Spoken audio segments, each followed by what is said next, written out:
When children are abandoned and abused, it is our responsibility to take care of them. We believe that the time is now for us to have a serious heart-to-heart conversation about our nation's children. Hello, I'm Adrian Atkinson. Welcome to the show.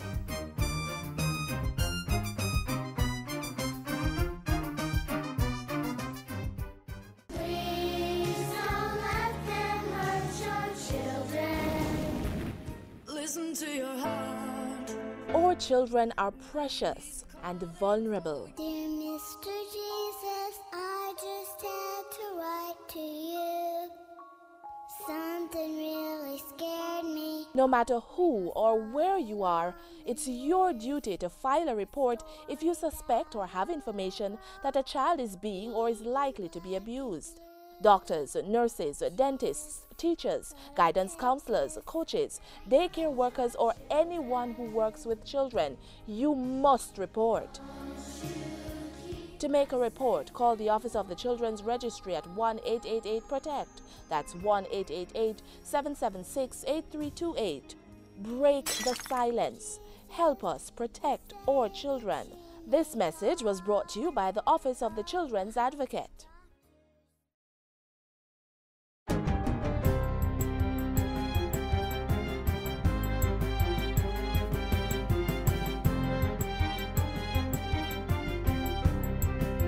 Good day, I'm Carleen Brown-Thompson and this is your JIS News for Monday, April 14. 67% of persons in the Island Special Constabulary Force ISCF have so far agreed to join the Jamaica Constabulary Force JCF. A release from the Ministry of National Security says that as at 2 p.m. on Friday, April 11, 822 of the 1,225 ISCF members had accepted their letters of reassignments. The parishes of Hanover, St. James, Trelawney and Westmoreland had the highest level of acceptance, 95%. ISCF members from St. Anne, St. Mary and Portland and the National Intelligence Bureau had a 93% acceptance rate. The Motorized Patrol Division had the lowest acceptance rate of 40%. In the meantime, the Ministry of National Security says ISCF members will not lose their benefits when the merger with the JCF is complete. ISCF members will maintain their original date of enrollment, but any salary adjustment commensurate with ranks in the JCF will take effect when ISCF members are formally reassigned. Pension benefits will also be maintained as years of service in the ISCF will be carried over to the JCF. Government will be strengthening the environment for private sector competitiveness during this fiscal term. This will be done through the Jamaica Foundation for Competitiveness and Growth, which has been allocated $40 million in the 2014-2015 estimates of expenditure. The government has renewed its commitment to the sector, and we'll be working together to make sure that the sector continues to grow from strength to strength. Anticipated targets for the 2014-2015 fiscal year include a master plan for the Logistics Hub Initiative, an environmental baseline study, and a business census. Work should also start to develop a regulatory framework for the design of special economic zones, and support will be provided to small and medium-sized enterprises. The project is funded by the International Bank for Reconstruction and Development and is to be completed by March 2018. Government will be spending $14.9 million on the Caribbean Hotel Energy and Action Project this fiscal year. Jamaica is one of several regional countries benefiting from the project, which is funded locally by the government and the Inter-American Development Bank.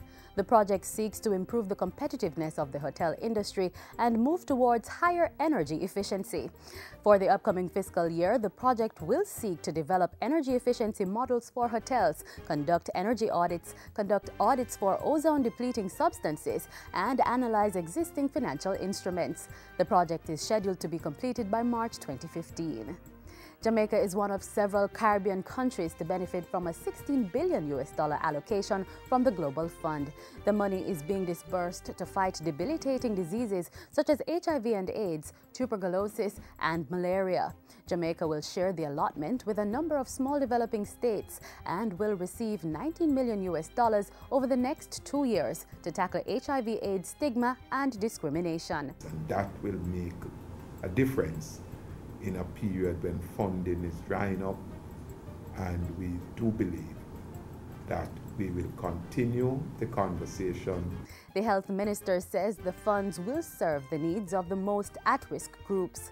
Meanwhile, Executive Director of the Global Fund, Mark Dybel, has commended Jamaica's tremendous success in combating HIV to date, pointing to the reduction in rates of mother-to-child transmission close to what is seen in the United States and Europe.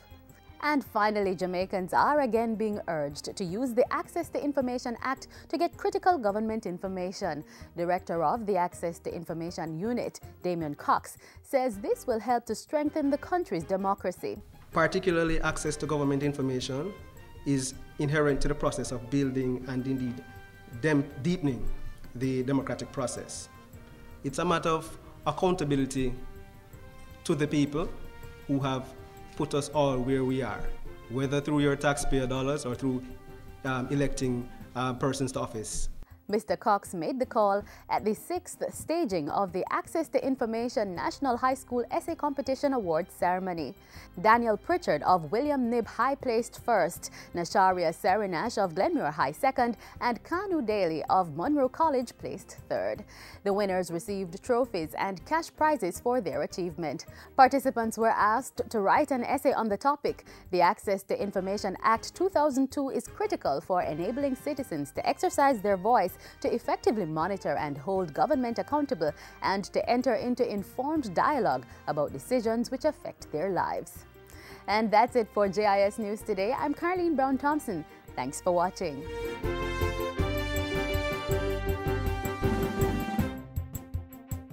Thanks, Carleen. As you might have picked up, the care and protection of our children is the central theme of our show today. It's a concern that has captured recent news attention, but is really always worthy of our attention. Before we address some of the issues, it's time to find out about the Prime Minister's most recent engagements.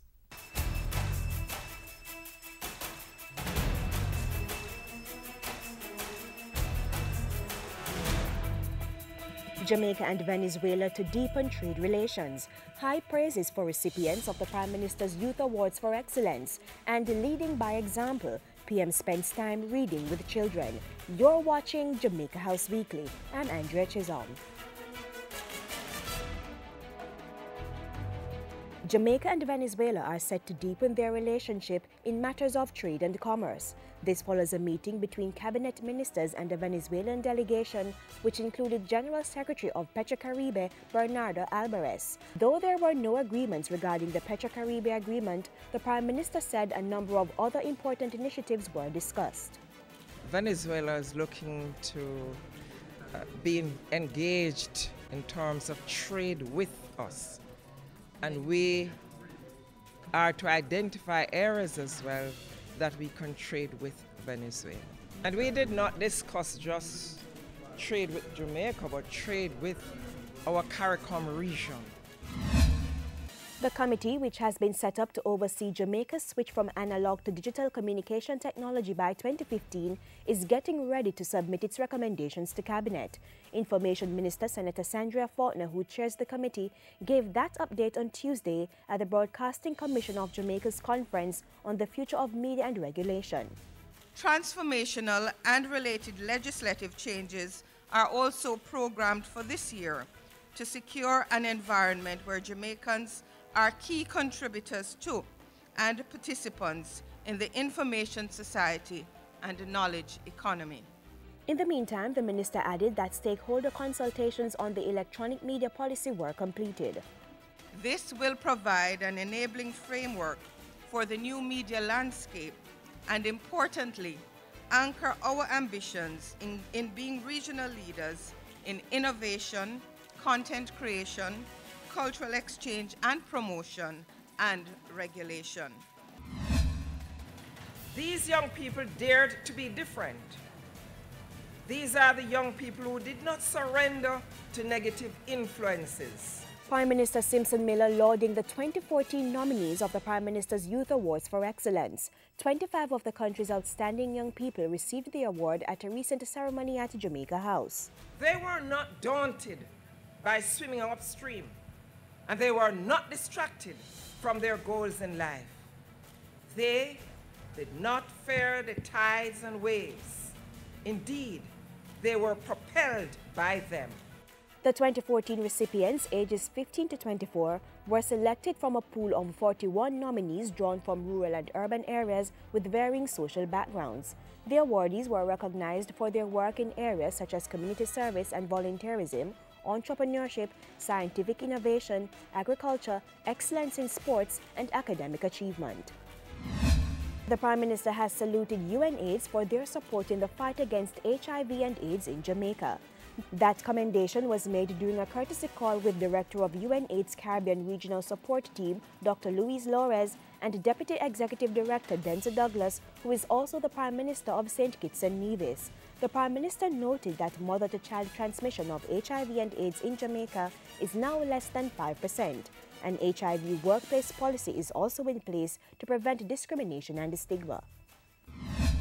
When your teachers stand before you, try to consume everything like you're enjoying your breakfast or your lunch or your dinner. A useful tip from the Prime Minister to students at the Greenwich Town All-Age School last Wednesday. The Prime Minister participated in the 5th staging of the Grace Kennedy Group's Western Union Reading Week, held under the theme, "A Great Reader Makes a Great Leader." Mrs. Simpson-Miller also used the opportunity to encourage parents, communities and schools to ensure children are protected and educated. Parents need to see to the attendance of their children to school and to ensure, even if they themselves cannot read, but take the child, sit the child down and say, no, you do your homework. And sometimes to check with the teachers to see how that child is progressing. And the Minister with responsibility for sport, Natalie Nita Headley, attended the Queen's Baton reception at the Rio Hotel last week. The Queen's Baton Relay, which is similar to the Olympic Torch Relay, takes participants around the world and is held prior to the beginning of the Commonwealth Games. The baton carries a message from Queen Elizabeth, the head of the Commonwealth. And last week, Prime Minister Portia Simpson-Miller expressed profound sadness at the passing of the former Prime Minister and President of Trinidad and Tobago, Arthur A.N.R. Robinson. In a release, Mrs. Simpson-Miller said Mr. Robinson was one of the Caribbean's most accomplished leaders who strongly advocated for sovereign rights of Caribbean people. She added that Jamaica's thoughts and prayers were with Mr. Robinson's family and the government and the people of Trinidad and Tobago. A.N.R. Robinson served as Prime Minister of Trinidad and Tobago from 1986 to 1991 and later as President in 1997. Meanwhile, the Prime Minister also paid tribute to Jamaican Professor Norman Gervin, who died on April 9. At the time of his death, Professor Gervin was the UN Secretary General's personal representative on the Guyana-Venezuela border dispute. He also served as Secretary General of the Association of Caribbean States. The Prime Minister said Professor Gervin had left a legacy of excellence and accomplishment that should serve to inspire others. And that's it for this week's edition of Jamaica House Weekly. Come next week, we'll bring you highlights of activities from the Office of the Prime Minister.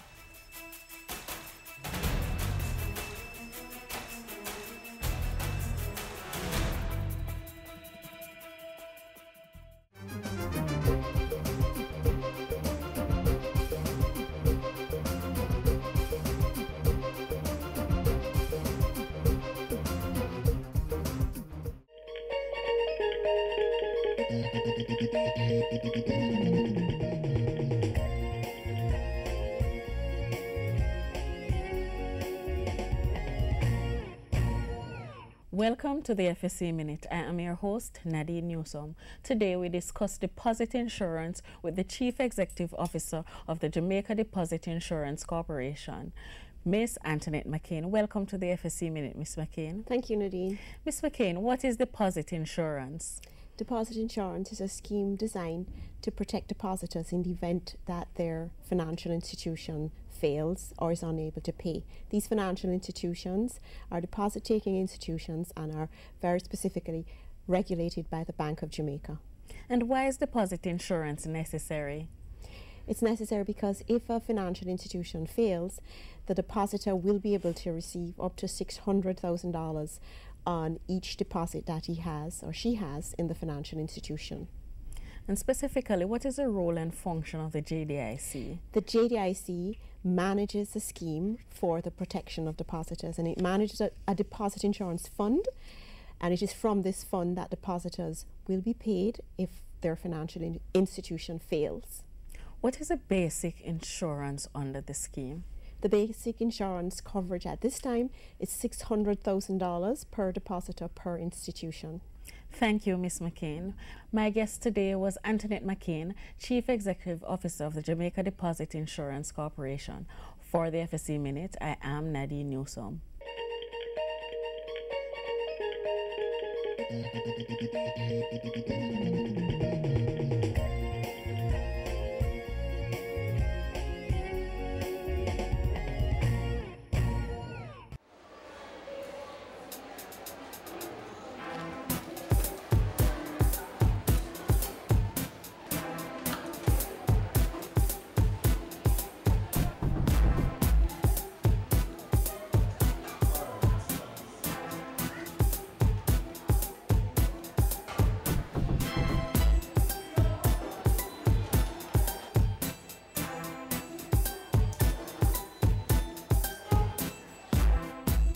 Parents, take your place. Talk to your child about sex.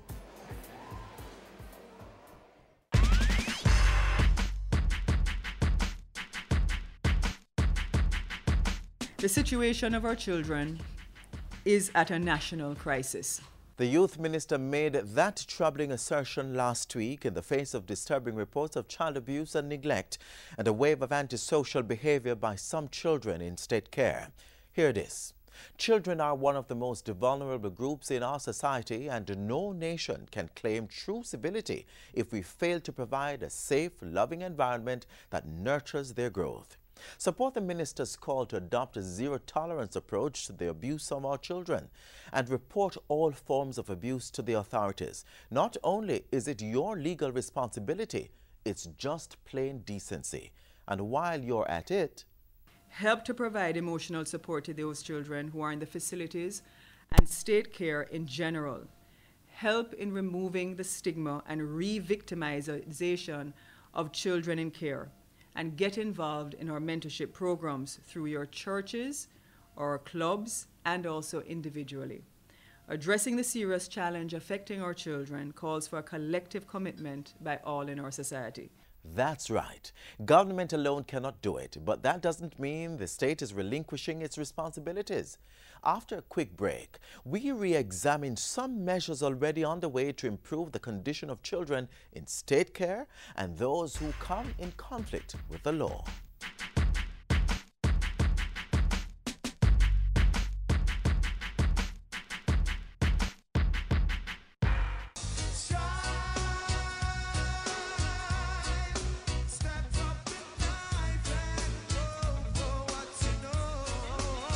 Me a 15, me nah run down no baby daddy, me a stay in a school, be married, get my education, so young girls, if you no mess up, get up, brush off, and remember, nourish.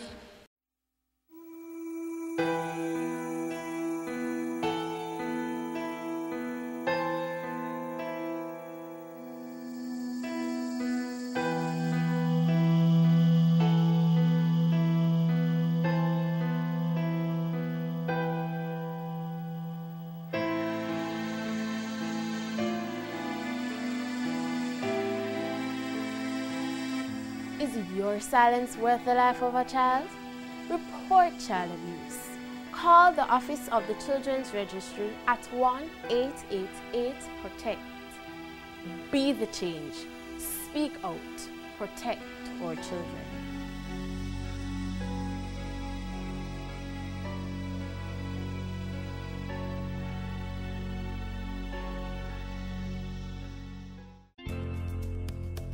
Children make up roughly 38% of our population. Our children are suffering in many dimensions: physical abuse and violence, neglect, and emotional abuse. The solution to this crisis requires a concerted societal approach.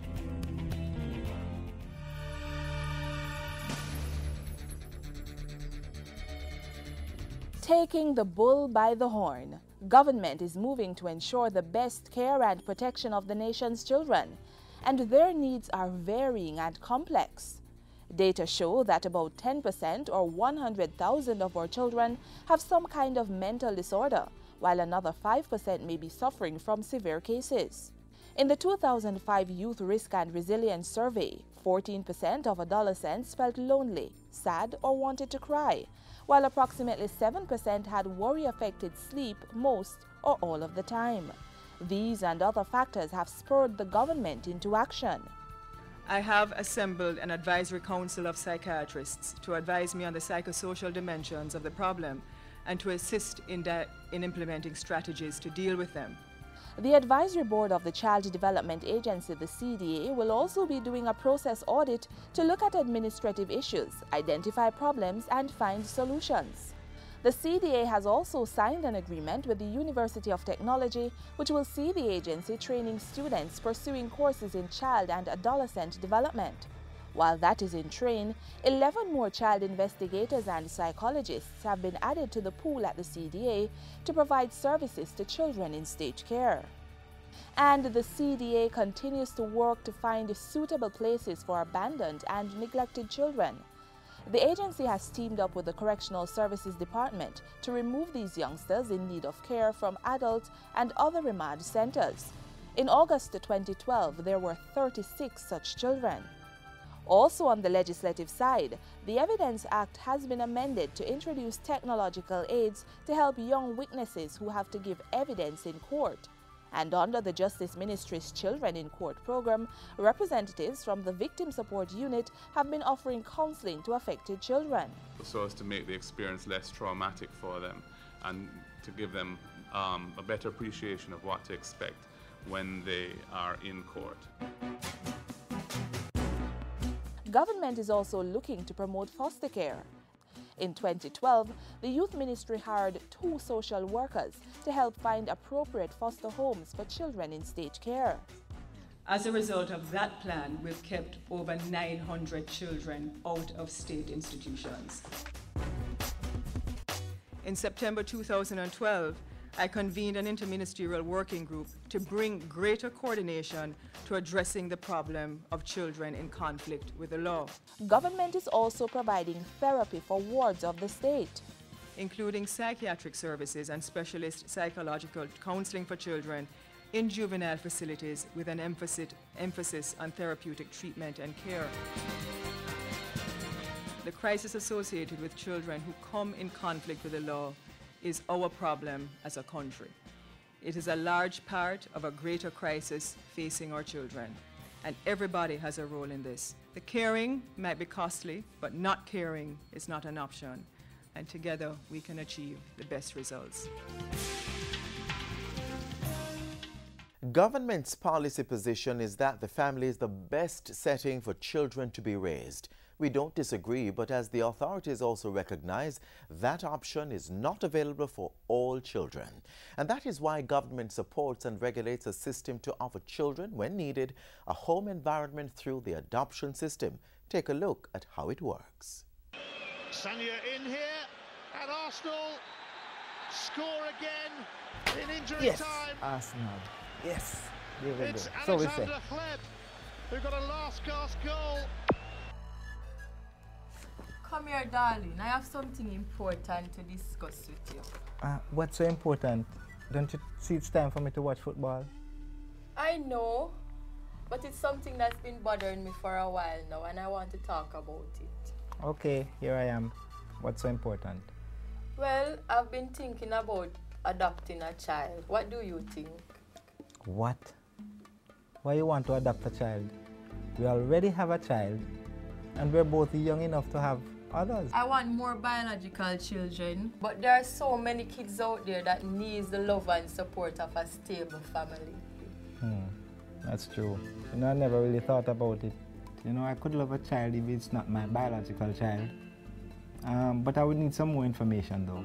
I know. We can go to the adoption board tomorrow and ask them about the process. Okay, let's do that. And maybe soon we'll bring our next son, daughter home. Okay, thanks.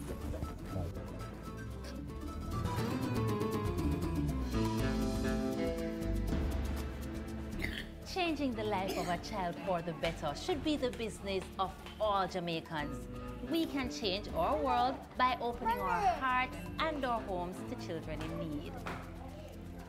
Adoption, a legal process by which a person becomes a lawful member of a family to which they have no biological connection. In Jamaica, the Adoption Board is responsible for this process, acting on powers contained in Section 5 of the Children Adoption Act.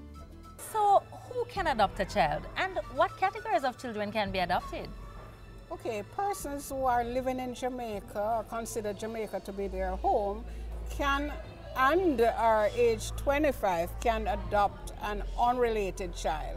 If they are age 18 and over, they can apply to adopt a relative. And the children who can be adopted also are children who are given up to the agency to be placed for adoption, or children who are abandoned. Some of the children at Glen Hope Nursery who were left on buses, were left on the streets, etc. They were totally abandoned. Those children can be immediately put up for adoption. Or some of the children who are here at the facility and they do have parents, those parents who have neglected to attend to them and keep in touch with our agency, we can take the matter to the courts and ask them to dispense with those parents' consent to adopt their children. And so, can foreigners obtain a license to adopt a child? Yes, in fact, we do have quite a number of foreigners who apply to us for a license to adopt Jamaican children. We have some countries that fall under Section 24 of the Children Adoption Act, and these countries are Sweden, Denmark, Canada, United States, UK, all Commonwealth countries. Is there a fee to be paid for adopting a child? No, adoption matters are done free by the Child Development Agency.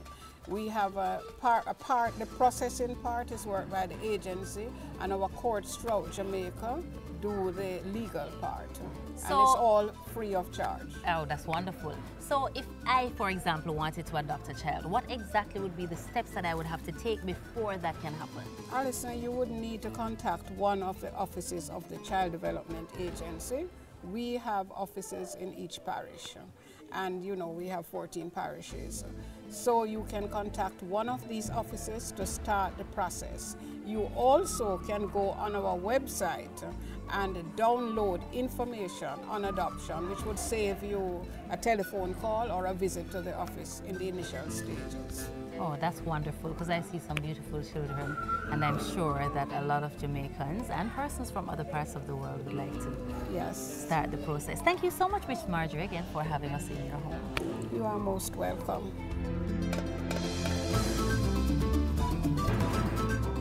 When you complete the adoption of a child, you become the legal parent of that child. So all legal rights of the biological parents are transferred to you permanently. If you want to know more about adoption, contact the Child Development Agency at 48 Duke Street in Kingston, or call them at 948-7206 or 948-7067.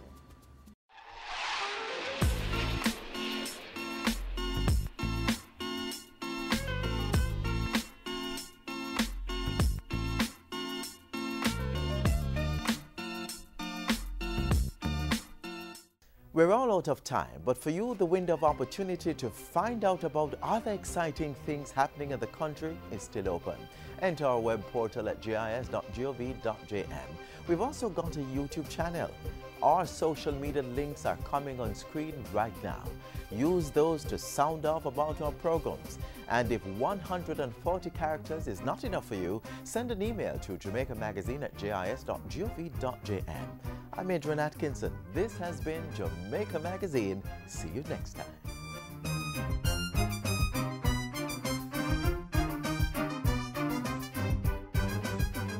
This has been a production of the Jamaica Information Service, the voice of Jamaica.